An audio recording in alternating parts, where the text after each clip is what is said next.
Hello, beautiful souls, and welcome to episode 26 of Let's Talk Meditation with Heather Nieves. I love helping women learn to love themselves and step into their highest potential through movement, meditation, mirror work. And today I have a really special episode for you because I'm bringing a guest in who is going to talk to us about what is EFT tapping. We'll get into, I'm sure motherhood will come up, abundance, prosperity, programs we've done together. So I would like to introduce Whitney Warmka today. Welcome, Whitney, to the show. Thank you. You're in Minnesota? Yes. Okay. Woo, got that right. That's a miracle. So you are such a beautiful soul that, we've supported each other online for years now. We've been in containers together. You have led me in containers, and I just love the work that you do. You hold space for others so beautifully. And when I sit for your tapping sessions or meditations or just listen to your spiritual talks in the co-op Facebook group, it's so I'm able to digest it, and it just speaks to my soul. And your tapping sessions always offer me such a powerful release. And so I'm so grateful that the universe connected us and that you are honoring the nudge to rise up and share your magic with the world. So thank you for your willingness to come here to talk about all the things today. So if you would introduce yourself, who you are, what you do, and we can, just dive into all the things today. Thank you for that. That was so beautiful. I'm so grateful to be here. I'm really excited to talk to you because our missions are really similar. We have similar values, and we love bringing this message of self-empowerment and self-love and self-care, all of those things into the world. So I'm really grateful to be here. I am a self-leadership coach, which means I help people discern between their heart and their feelings so that they can lead themselves from their essence rather than leading from the wounds, because our wounds take us off track. Our wounds create drama and make us feel stuck. But when we land into our essence, we can lead ourselves, and our essence helps us move barriers and work through challenges and all of these things with so much more ease.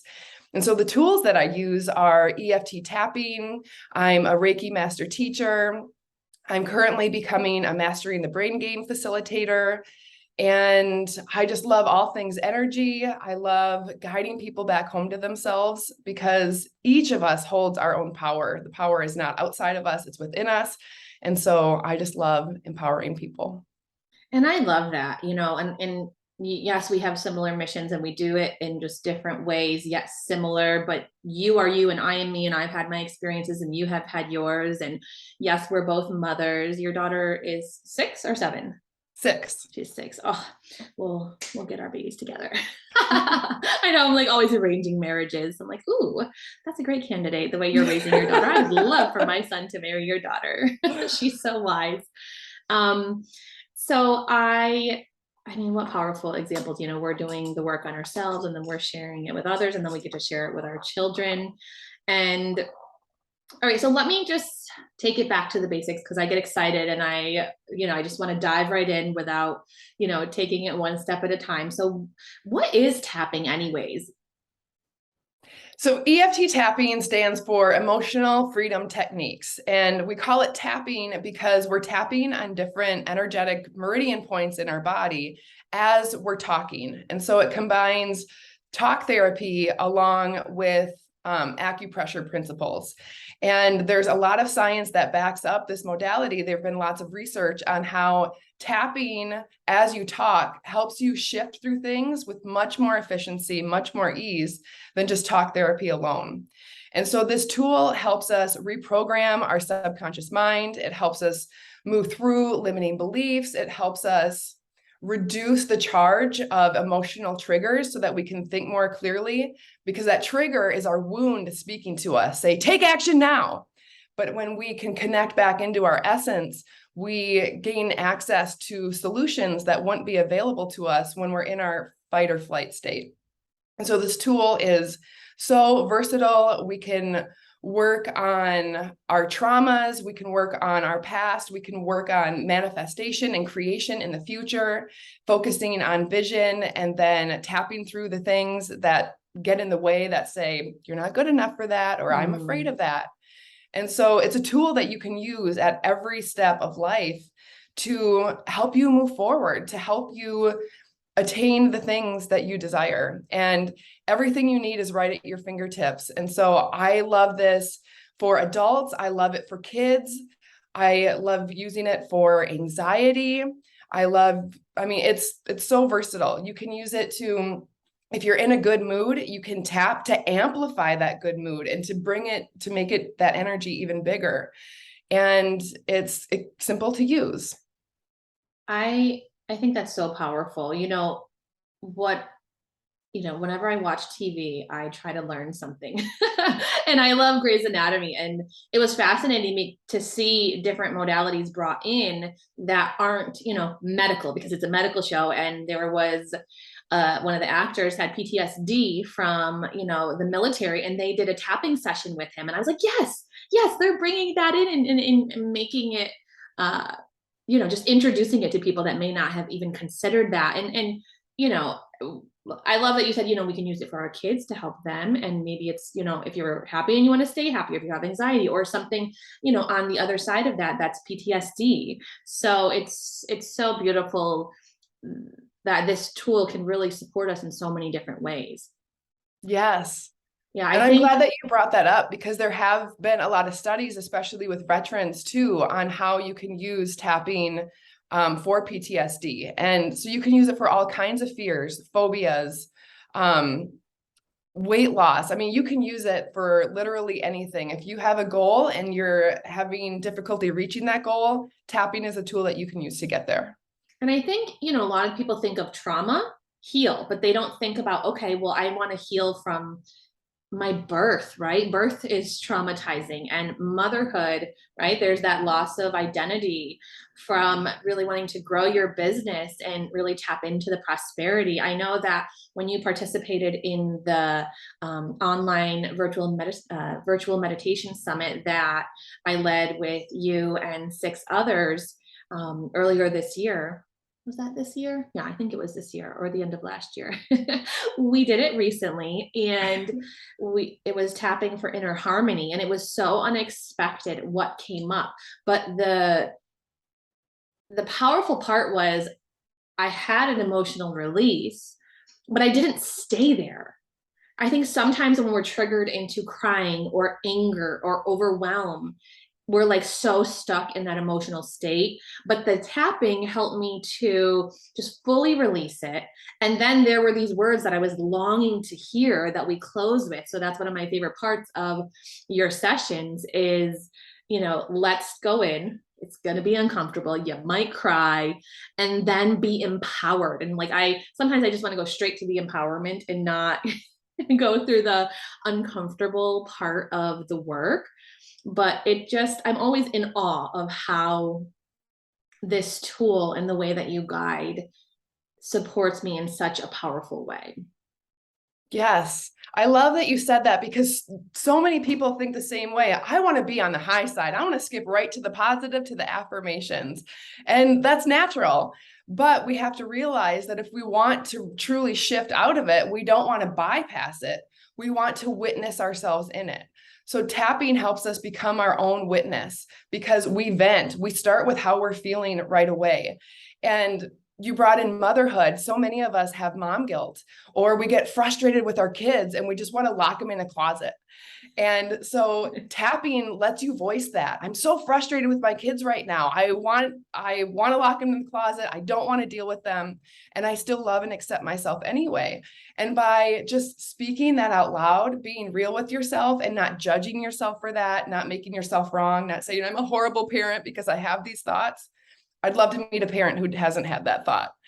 But so tapping can help you shift through that, and not just for the moment, but to actually heal it, to actually start to to address the layers that are in the subconscious mind that we're not aware of, to address those layers so that it doesn't keep coming up. Mm. And I think that's one of the hardest things that we go through in life, and then we beat ourselves up, is when the old stuff continues. This is the podcast about meditation, and people will try it once, they're like, oh, I'm not good at it. And then we talked about this before we even pressed record, where it's like, oh my gosh, I will have some beautiful meditations where I feel so peaceful and it's quiet, or I'll have a 20-minute meditation where for 19 minutes of it, it's so loud, all these thoughts come up that I hadn't thought in the longest time, they resurface, but then that last minute was bliss. Hmm. So do you consider tapping a form of meditation? I do, because the way that I tap, we always connect to our essence first. So we are getting into that quiet space so that we feel safe. And then we witness, we are speaking the truth. And then by the time we get to the other side, at least for me, I'm in it, and we've quieted the noise in our heads. We've let it have a voice so it can move on. And then we find that peace, we find that harmony. And so then I love sitting in that for several minutes after a tapping session. And so I think a lot of people are afraid of meditation because, like you said, it's really hard to empty the mind, but tapping allows us to empty it through verbalization.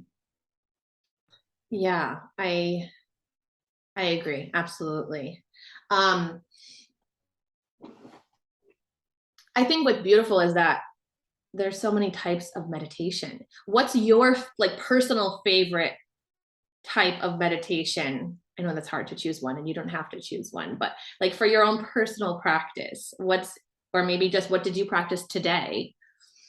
Today, I practice quantum expansion. And so that is a form of energy, like driving the energy, or driving's not the word, intending energy in a certain pattern and expanding it.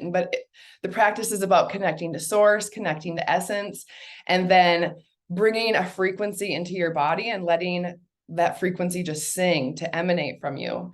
And so I do that every single day. I do it 2 to 3 times a day. And to me, it's the most powerful form of connection to source and all those things that there is. And is that self-guided, or are you listening to a guided meditation?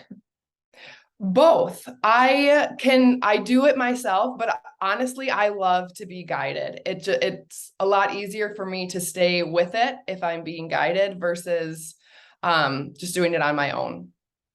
I agree. And I think it's powerful, as women, as, facilitators that guide meditation, to say, hey, we don't just sit in perfect silence, right? I mean, well, that doesn't even exist, but we too also prefer to be guided. Or we sometimes sit, and I sit with a 20-minute timer that listens to music, or sometimes that's just not what I desire that day. And I know that it's going to be more powerful if I sit and listen to, I'm ready to receive tapping from Whitney today. I took notes on that one. It was like, I'm ready to, it was a receiving tapping about, I'm ready to receive money today. And I wrote down lots of your affirmations.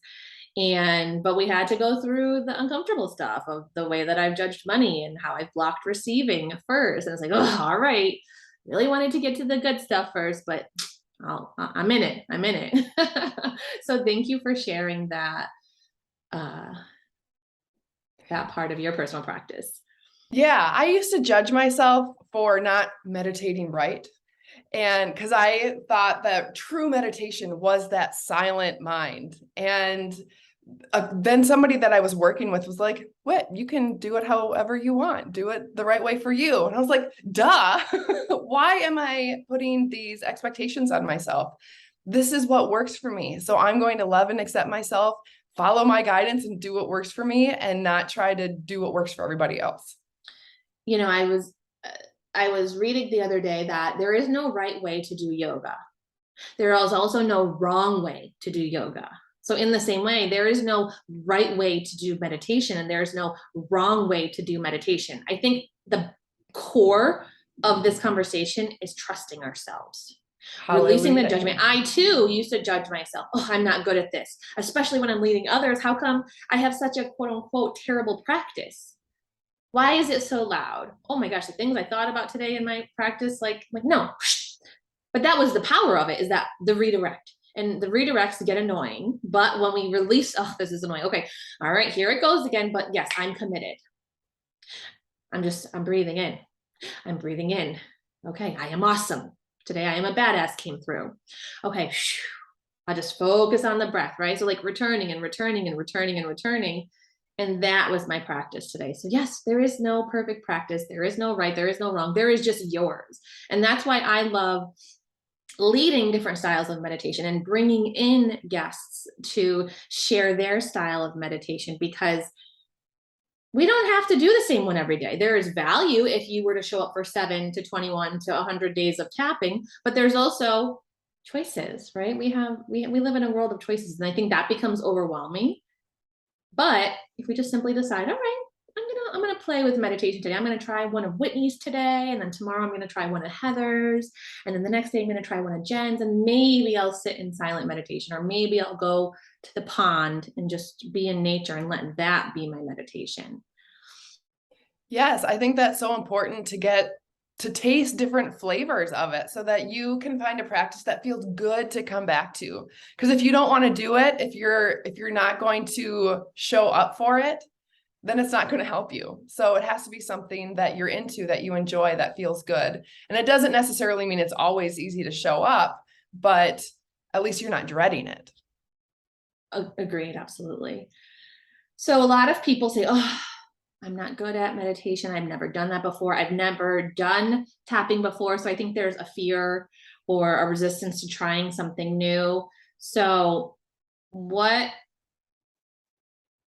do you have to say to that? If someone's listening to this and they're like, but I've never done that before, or I've tried it before and it wasn't successful. If you've tried it before and it wasn't successful, maybe that person wasn't the right, whoever was guiding you wasn't the right guide for you. There's lots of different ways. Everybody leads meditation or tapping or whatever modality their own way. And so I would just encourage people to really get focused on, how do I want to feel? And then be curious, what's my next step in order to feeling that way? And then listen to the guidance. And maybe the next time you get on Facebook, the first thing you see is a meditation from you. And there's your sign. The universe is providing options. The universe isn't saying you must do this. You're just always giving options, or given options, and then you get to say yes, or you get to say no. But people who are, I think, dabbling in meditation, the true goal is you want to feel more peace and ease in the body. You want to be more connected to yourself. And so start with your own practice, whether it's 3 minutes a day, 5 minutes a day, 10 minutes a day. Just start with something, with the next step. Take a baby step in that direction, and then it will unfold for you. You will be guided. Trust that guidance. Oh yeah, I think, yeah, again, trusting yourself, I mean, that's why I said trusting the nudges and saying, or, I hear many mentors just like exploring desires, exploring curiosities, like, what's this? Let me check it out, instead of saying, oh, I don't know what that is, right? Like, oh, what is that? Let me see what that could offer me today. Yeah. So how do you go about facilitating tapping? Is it in group programs? Is it one-on-one? How is it that you do this work in the world? Because I know that you are very generous in the online community with your offerings, but I want to just, kind of find out more about your work specifically. Yes. So I do both group settings and one-on-one. What I love about groups is when we come together in a group, we can really amplify the energy. And then if we're willing to be witnessed, we learn from each other. And when we witness the healing of somebody else, the vulnerability of somebody else, we receive that healing too. And so I love the group. So I have the Thrive membership with Jen Kohler and Jennifer Dadigan, and we're doing tapping in there. I do some free tapping in the co-op community.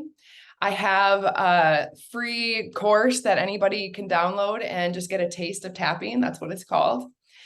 And then I also do one-on-one, and the one-on-one work goes really deep because as powerful as group tapping is, when you're one-on-one with somebody, it's all about you. It is specific to your story, your emotions, your thoughts. And so we can cover a lot more ground. We can move through a lot more stuff in a one-to-one session than we can in a group session. Yeah, your group containers are powerful, and you really are able to hold space and reflect back so much that oftentimes we can't notice ourselves. And instead of interjecting your thoughts or opinions, you truly are just holding space. And I think that's so sacred. And yeah, I just love you. And that group and membership, I was a part of, and will be again. And the three of you are just incredible women that just remind us of who we are, and that we're in the perfect place at the perfect time, but also remind us of our potential. And just, I don't know, there's only so many words that I can find to describe that membership. And then we did the brain games together. So you said you are becoming a facilitator. Can you tell us more Yes. about that? Because I really enjoyed that program. Yeah, let's hear it. So Mastering the Brain Game is a 10-week program where we really dive into the games we play in our mind. And so we talk about mirrors and working through triggers and your values and how you want to feel. And I first took the brain game when I was going through my divorce. And for anybody who's been there, divorce is a highly triggering time. So the brain game came in, and it really taught me how to take responsibility for me, not try to control my ex, what he was saying, what he was doing. It empowered me. It reminded me who I was. It put the power back in my hands. I'm not a victim here. I'm not, I have the power to show up the way that I want to show up.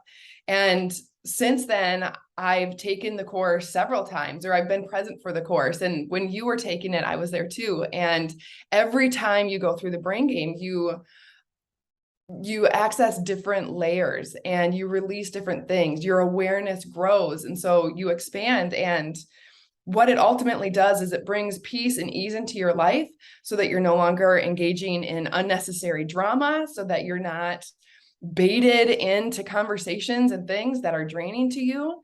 It really enables you to be a sovereign being, to make powerful choices, to set boundaries, and to quiet the mind, to really feel just that wholeness in yourself, because everything that you need is inside of you. And so the brain game brings you back to that.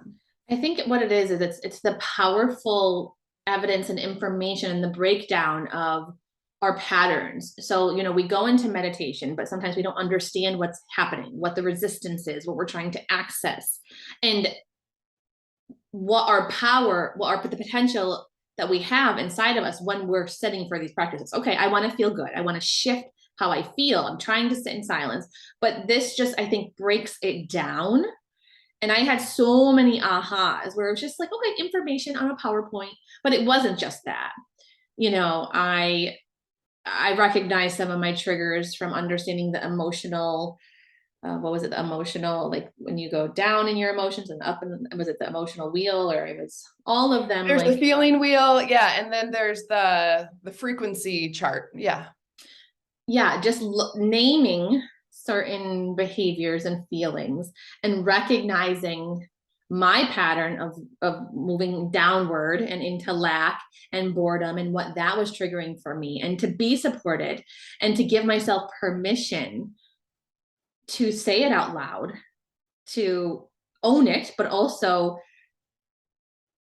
I think there's that fear of judgment when we're in a container, and oftentimes we hold back from sharing. But you, and that's what I'm saying is the power of you and Jen was that I felt safe, that I could share something that I attached shame to, that I was willing to let go of and to look at and to shift. And so that was a really powerful moment for me. So I Yes. highly recommend the program, and I'm excited that you're going to be facilitating it. I'm so excited.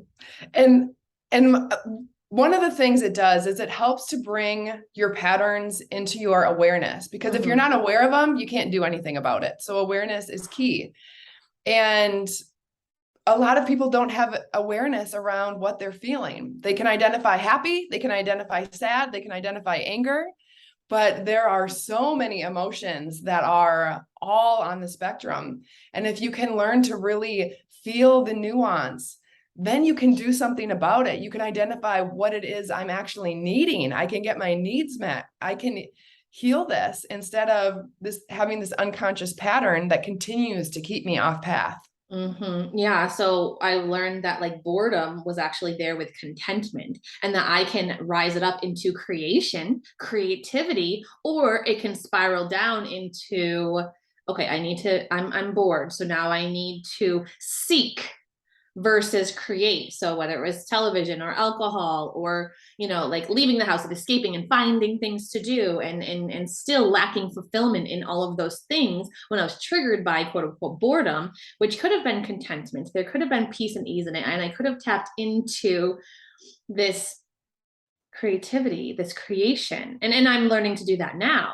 But the program helping me bring awareness to this pattern was so profound, because it's been a pattern. Boredom is not like, we have this negativity attached to it in the world that we live in. And so we tell our kids, it's good to be bored, go outside. But once we become adults, we're not doing the same thing. Um, and then you offered tapping sessions when we were going through the emotions of recognizing our patterns, and like, oh my gosh, I'm realizing this about myself and this kind of feels awful. What can I do? You're like, oh, let's tap through it. So I love that you provided the tools in that, because you're you. This program is this program, but you're like, oh, let me add on to this so you can continue to feel supported. And this isn't just some like intellectual realization. Right. It's integrating it into your being so that you practice it and you live it, living the brain game. Because I think another piece that I really love teaching about is separating your essence from your human, from your shadows, from your humanness, and becoming the observer. And so when we're stuck in our humanness or in our wounds, we tend to judge ourselves, versus when we become the witness, the observer, we can shift into that acceptance much more quickly, and then move beyond it. Because without acceptance, you can't truly change. You might have short-term change, but the long-term changes when you have that acceptance within yourself. Yes, 100%. And the work that I do is like, hey, it's it is more difficult. It is not impossible, but it is more difficult to tap into our magic, our strengths, our creativity, when we are not loving ourselves, when we are not in acceptance of ourselves. So how has this work, I imagine you did the work on yourself before you turned it into a business, how has this work allowed you to step into your gifts and now create an abundant life for you and your daughter and your family, and experience more success as an entrepreneur, as a mother? Because I have a lot of entrepreneurs that listen to this, and I've been talking about money more on the podcast. And becoming a mother is a decision. It is a beautiful decision.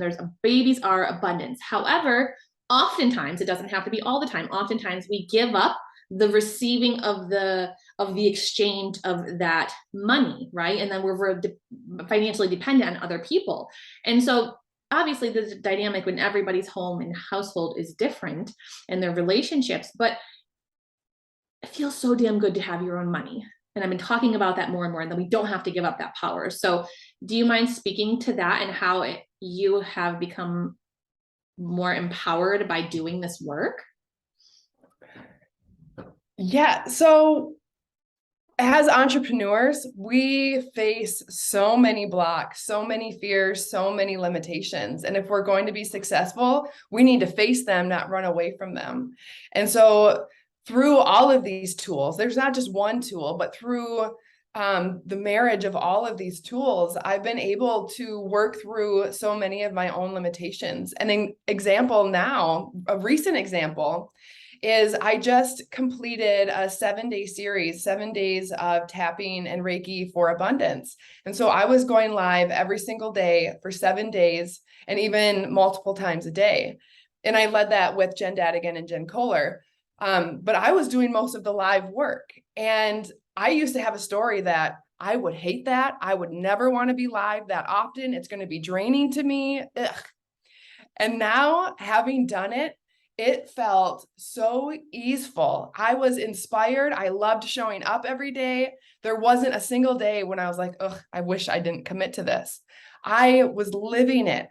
And it's living my purpose. It's bringing my essence to the world and speaking my truth. And so I have grown tremendously in the way that I show up, in the confidence that I have to say what I want to say, regardless of people hear me correctly or not. And then that translates into other areas of life. When you feel confident in this area, you can't help but feel confident in other areas. And so it helps our relationships. It helps us set boundaries and to know who we are. And then that's the abundance. That is the wealth consciousness, to know that I have it all. I get to create it.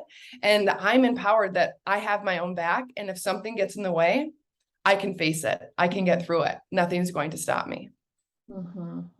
Yes, yes, yes, yes, yes, yes. I love it. I love it all. And I see you show up online, but you are literally glowing, for those of you watching the YouTube version of this podcast. But Whitney is glowing right now.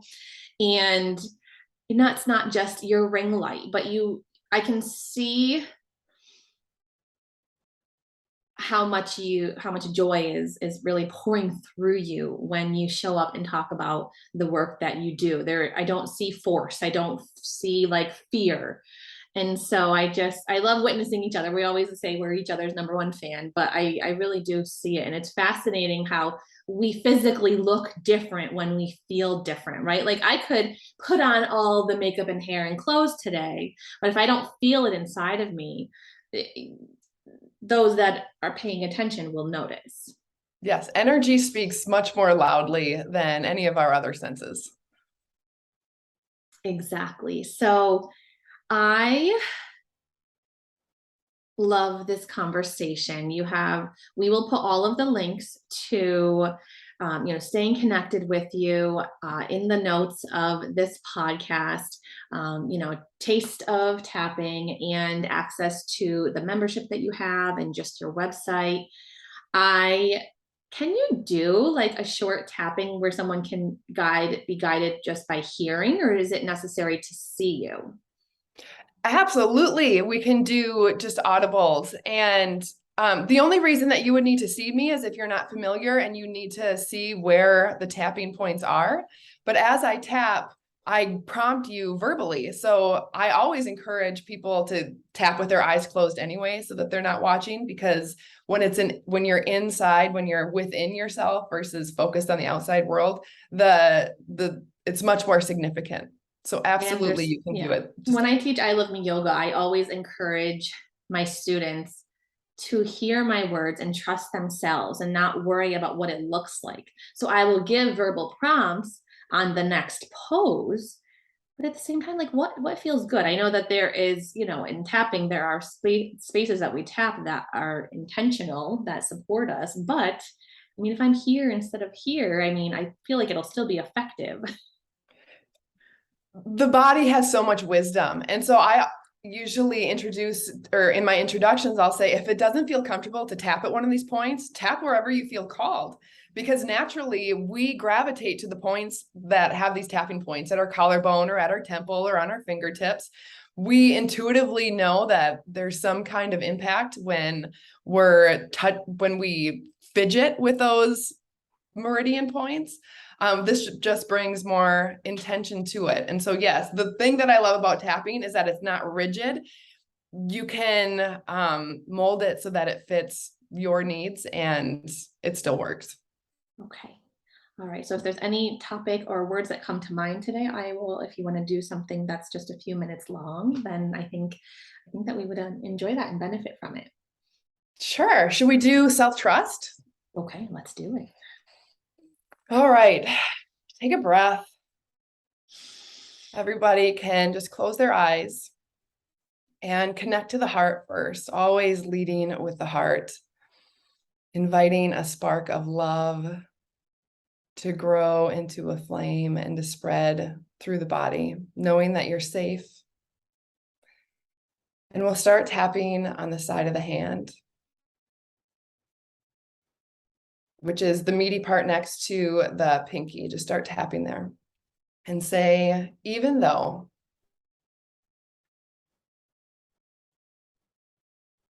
Are you gonna repeat, Heather? Or are you just gonna be I was quiet? just letting you guide. Okay. So this is like Simon says, you'll just repeat after me. And if anything doesn't feel aligned, go ahead and adjust the words for yourself. So we'll start by saying, even though I want to trust myself more, I feel some resistance to it.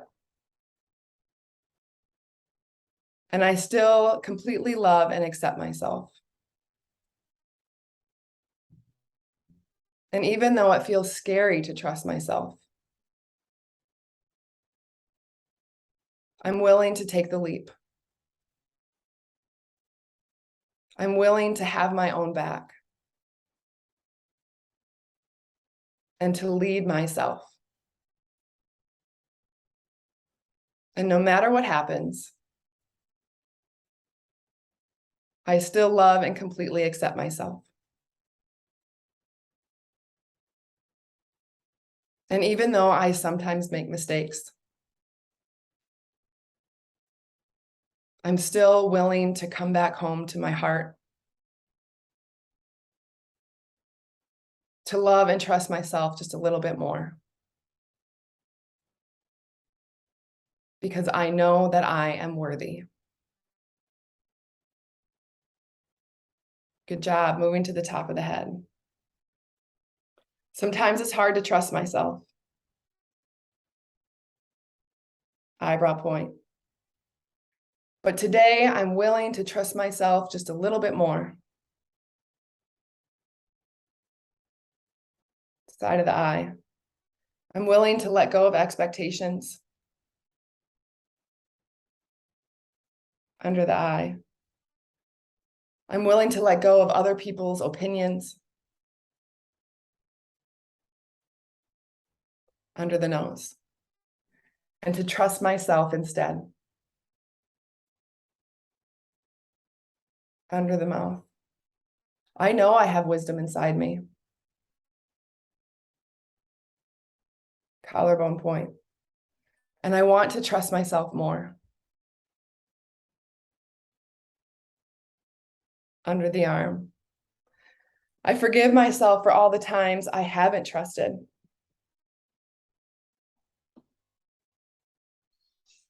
Under the chest. And right here, right now,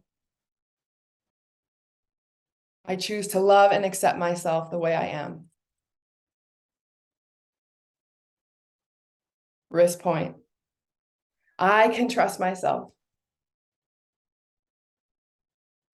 I know what I need. And I can lead myself to it.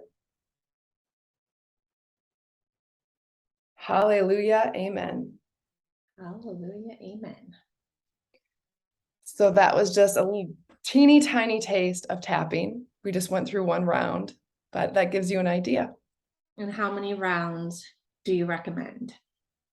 Typically, so there's so many different ways to do it. Typically, you start with venting and getting out the things that feel uncomfortable. And then we do what's called bridging the gap. And so we move into a willingness to shift, and then we land into the affirmations.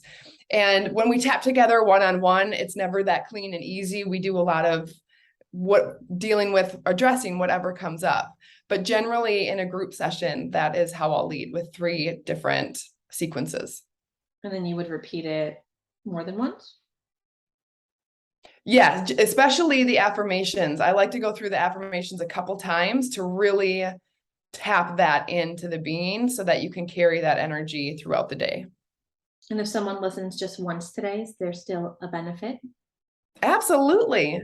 Even if you don't say anything at all, if you go through and tap on these points, it is going to help soothe your nervous system. It's going to help get some energy flowing, some wisdom flowing, and taking that moment to pause and connect to your heart.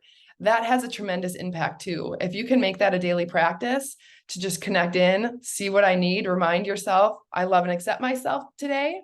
I'm willing to forgive myself today. I'm willing to trust myself today. That will make a huge impact. Hmm. I love it. I love it all. Well, Whitney, thank you so much for joining on today's episode 26 of What is EFT Tapping on Let's Talk Meditation with Heather Nieves. I am going to close out today's episode. Thank you, everyone, for listening. If you enjoyed this episode, please go ahead and rate it on Spotify, write a review on Apple, and tag us on social media and tell your friends about tapping and reach out to Whitney if you are amazed by her like I am. All right, I will talk with you very soon.